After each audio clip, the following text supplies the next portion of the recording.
Well, hi kids. You know, we all love to receive mail, but have you ever thought about what your favorite letter or note that you've ever received was? It's a tough question.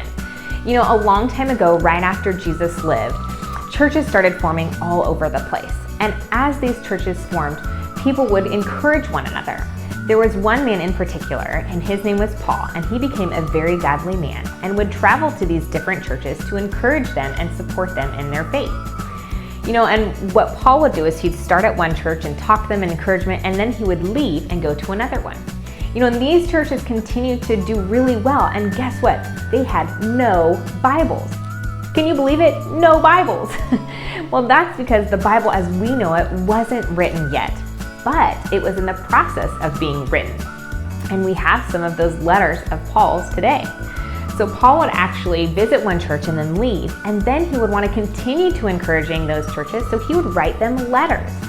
He would answer some of the questions they had about their faith and about Jesus. He would encourage them and support these churches in any way he could, and then send them that letter so that they could be encouraged in their faith.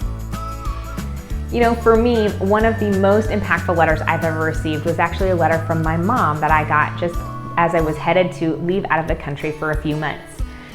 Her note was filled with loving words and words of encouragement to keep my faith, and how proud she was of me. She even included a little gift that I could remember her by. And I still remember this letter today.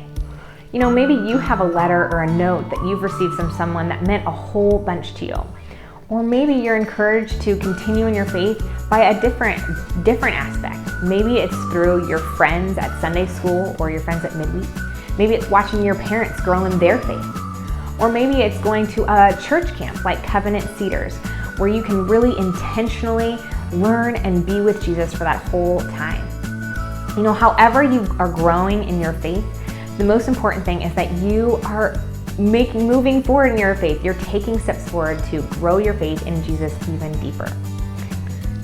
So I just want you to be encouraged today and to take Paul's words to heart in the book of Colossians when he says, I hope that you are living as you should and that your faith in Christ is strong.